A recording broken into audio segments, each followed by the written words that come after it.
Ya, dalam roadmap pemerintah Indonesia ditargetkan bisa menjadi lumbung pangan di tahun 2045. Bagaimana agar food estate atau lumbung pangan ini benar-benar bisa menjadi anak tangga dan juga batu pijakan?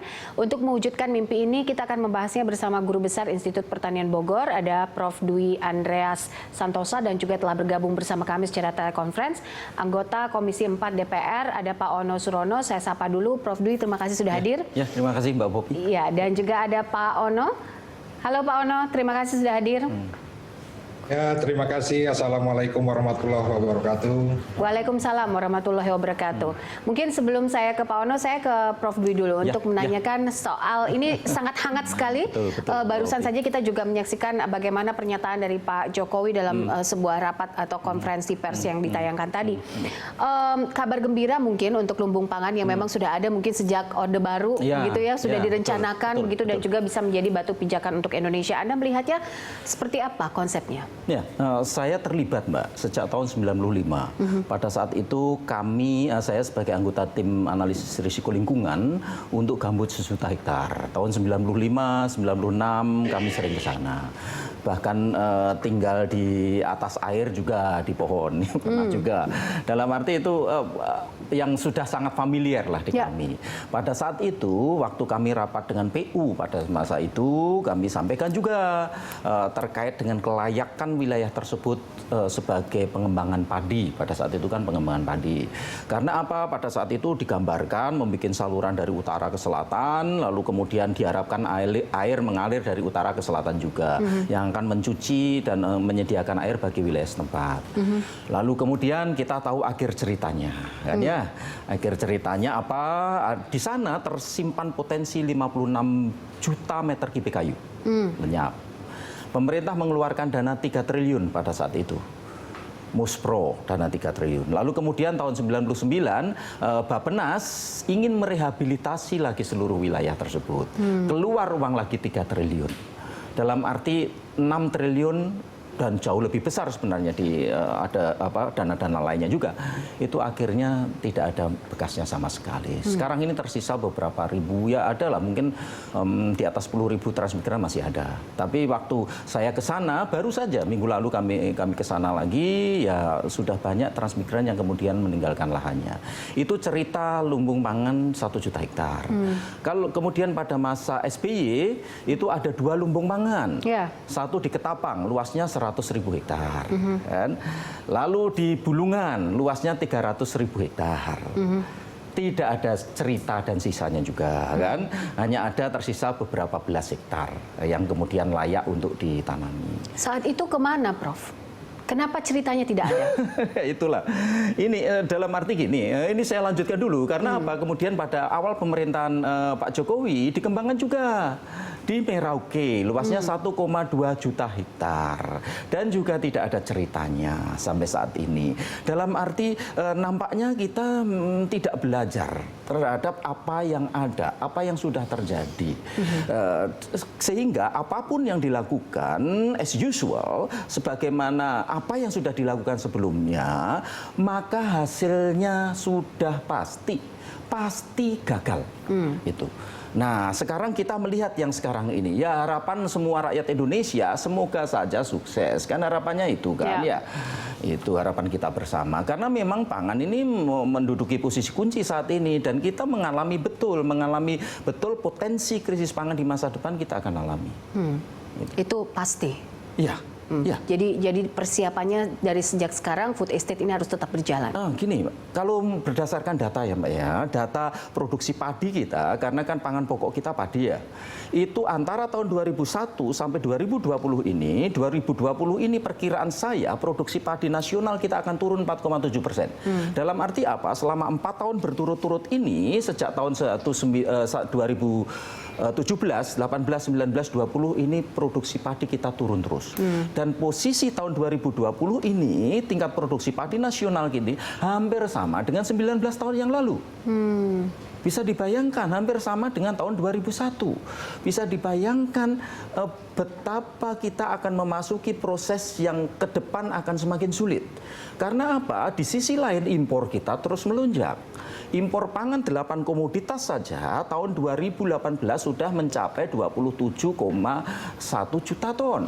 Itu meningkat sekitar hampir 6 juta ton dari awal pemerintahan saat ini tahun 2014. Lalu tahun 2019 karena Presiden Jokowi menekankan betul untuk menghambat impor, turun sedikit sekitar 2 juta ton. Dalam arti apa? Ketergantungan kita terhadap impor pangan dari luar negeri semakin lama semakin besar.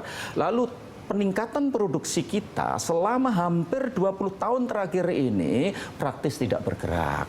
Sehingga kami bisa memahami kecemasan Presiden terkait dengan ini.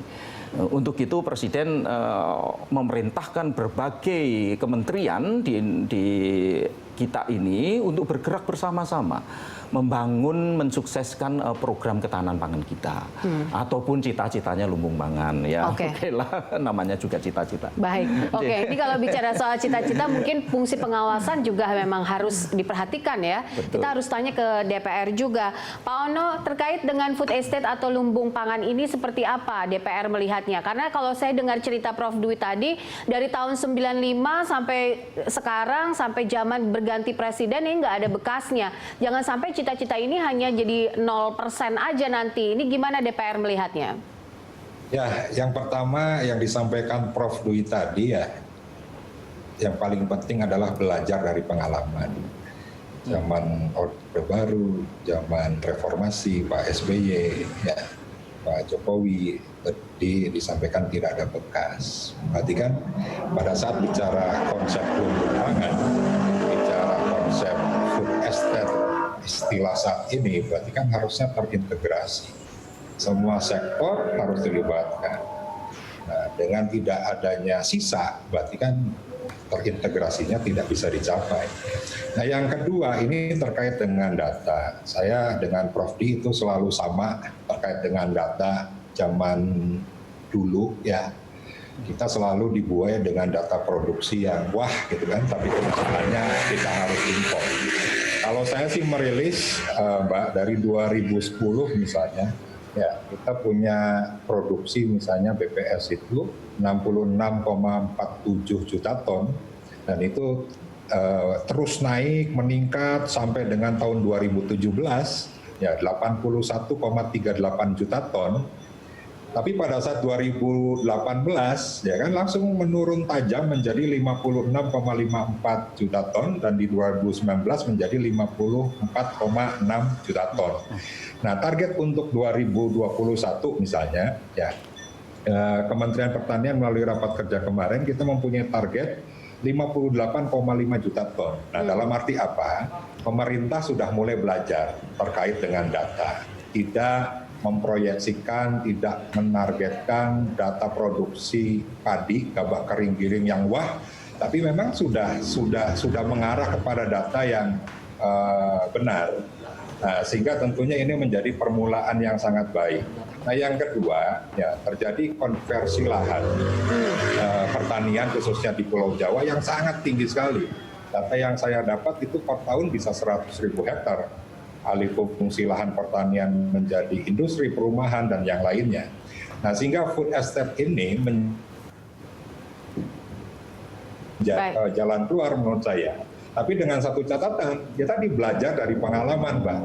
Tidak terulang lagi gitu kan, hal-hal yang terjadi di masa yang lalu. Dan saya yakin ini tidak bisa dikerjakan sendiri. Nah, dengan melibatkan BUMN, melibatkan PUPR, melibatkan sampai Kementerian Pertahanan, sampai Kemendes misalnya. Ini sesuatu langkah yang tentunya harus kita dukung dan tentunya harus kita awasi bagaimana proses ini berjalan dengan baik.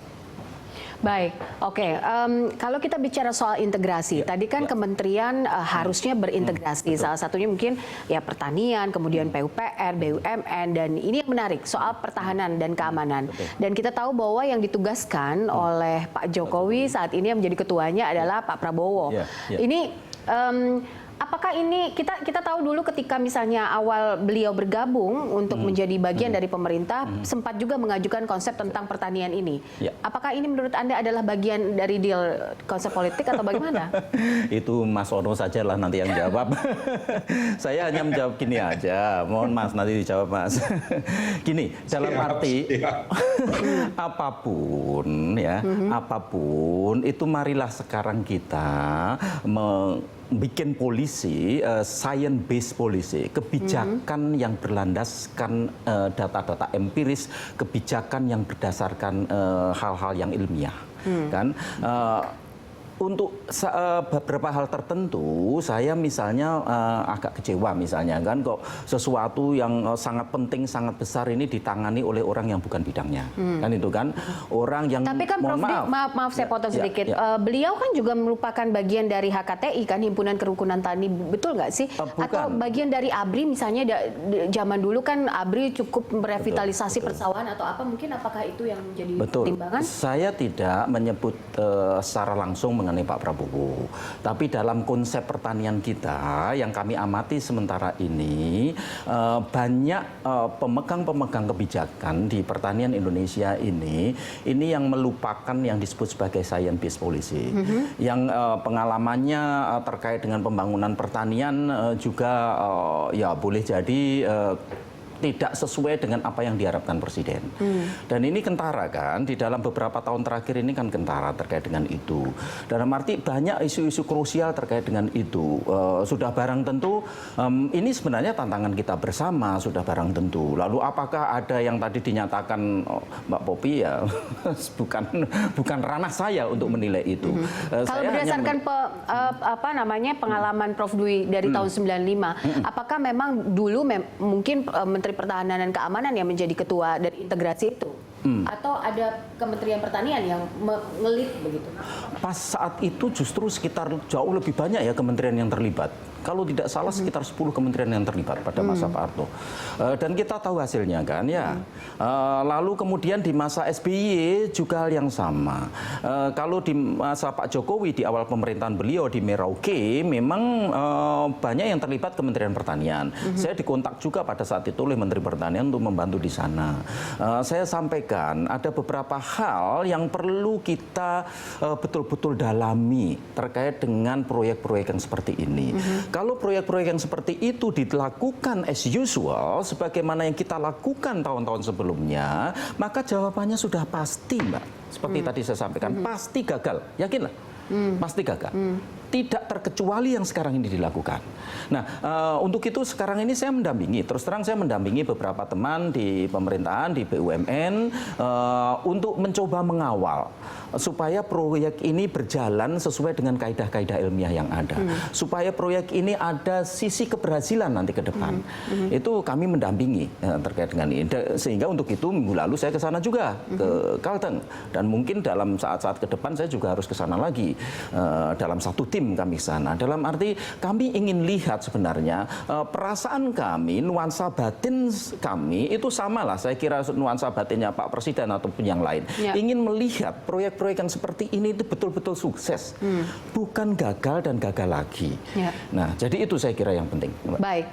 Oke. Pak Ono, mungkin pertanyaan yang sama yang pertanyaan yang sama yang ingin saya ketahui jawabannya. Mungkin ini dari sisi pengawasan dari DPR sendiri. Ini kan kita semua tahu memang ada sesuatu begitu ketika misalnya mau masuk ke pemerintah, ini adalah bagian dari konsep-konsep pertanian yang sempat disodorkan begitu. Apakah ini bukan bagian dari deal politik atau seperti apa? Apa nih, keterlibatan Pak Prabowo? Ya. Ya, Pak Prabowo sebagai Menhan yang tentunya juga membawai salah satunya adalah TNI misalnya. Sebenarnya bukan saat sekarang saja, 5 tahun yang kemarin juga di bidang pertanian, ya kami sudah melibatkan TNI, bagaimana TNI itu menjadi pendamping petani. Dan memang ada satu konsep misalnya bicara kedaulatan, saya yakin Prof setuju lah. Kan bicara sistem dari mulai produksi, distribusi dan konsumsi.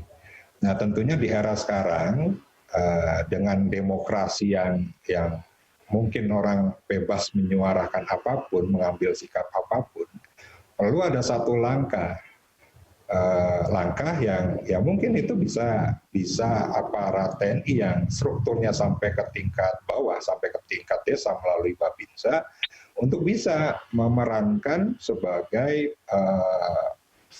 pihak yang bisa mengajak bagaimana keterlibatan masyarakat itu juga secara maksimal. Nah, terkait dengan Menhan ya sebenarnya saya melihat tidak terkait dengan HKTI-nya ya, tapi bagaimana Pak Jokowi yang kemarin ya sempat marah-marah gitu kan di sidang kabinet, bicara tuh sesuai dengan yang disampaikan Prof. Dwi itu, bahwa Pak Jokowi menginginkan tidak linear, tidak as usual, ya ada sesuatu yang menjadi perubahan yang sangat mendasar, bicara progresif lah di bidang pertanian. Nah tentunya dengan menunjuk Pak Prabowo sebagai Menhan untuk bisa mengkoordinir ini, menurut saya ya perlu kita coba bagaimana peran Menhan melalui TNI, bagaimana dimaksimalkan dalam rangka misalnya pembangunan infrastruktur.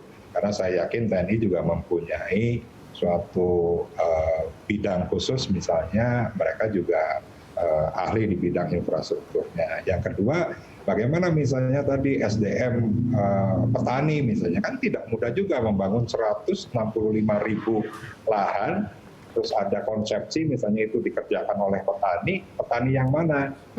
Ya kan, apa di Kalimantan Tengah banyak petani? Apalagi ada konsep misalnya 1 hektar dikelola oleh 1 petani. Malahan di Kalimantan Tengah mungkin 1 petani bisa mengelola 5 hektar punya lahannya sendiri. Nah, makanya petaninya dari mana? Nah, sehingga kan perlu peran. Bagaimana SDM juga disiapkan. Nah, sehingga saya pikir ini merupakan sebuah terobosan yang harus kita coba. Tapi ya tadi Prof. Dwi menyampaikan harus berdasarkan riset. Nah, ini harus kita jalankan. Seperti misalnya terkait dengan infrastruktur ya. Di lahan di Kalimantan Tengah misalnya yang ex-gambut atau lahan rawa. Ini kan airnya kan harus mengalir kalau nggak salah ya Prof ya, harus intake dan ya air buangnya juga harus benar-benar tersedia. Terus terkait dengan pupuk misalnya, yang dipakai bukan pupuk yang biasa, tapi misalnya bagaimana untuk mengurangi derajat keasaman, kan, memakai dolomit. Terus yang lain-lainnya, dan memang ini tidak mudah, gitu. Nah sehingga perlu ada sebuah gerakan bersama menurut saya, dan keterlibatan Menhan dengan latar belakang Prabowo yang bukan hanya ahli di bidang strategi perang gitu kan, tapi juga beliau ada juga latar belakang pertaniannya. Ya perlu kita coba sekali lagi, tapi ya tentunya kita awasi bersama-sama. Pada saat bicara akademisi, pemerintah, dan juga rakyat ini bergabung menjadi satu, saya pikir tidak ada yang tidak bisa kita lakukan. Baik. Itu, Mbak. Oke, baik. Mungkin fungsinya tadi ke sana ya. Kalau kita lihat mungkin ini fungsi ketahanan juga, tapi ketahanan pangan dalam NKRI. Boleh nggak ditarik kesimpulannya? Oke. Karena kan ada teori misalnya, peperangan di masa yang akan datang, yang menang itu siapa yang menguasai sumber pangan kan itu. Makanya pada saat tadi cita-cita Indonesia menjadi lumbung pangan dunia, ya kita sudah bicara 20 tahun, 25 tahun, 50 tahun, bahkan 100 tahun ke depan. Jadi ini konsepsi yang memang harus benar-benar kita jalankan. Baik, oke. Selain trade domination yang memang saat ini masih dikuasai oleh Tiongkok, mungkin Indonesia bisa jadi pusat pangan dunia ya. Ini cita-cita. Tapi nanti kita akan ngobrol lagi lebih lanjut setelah jeda. Pemirsa tetaplah bersama kami.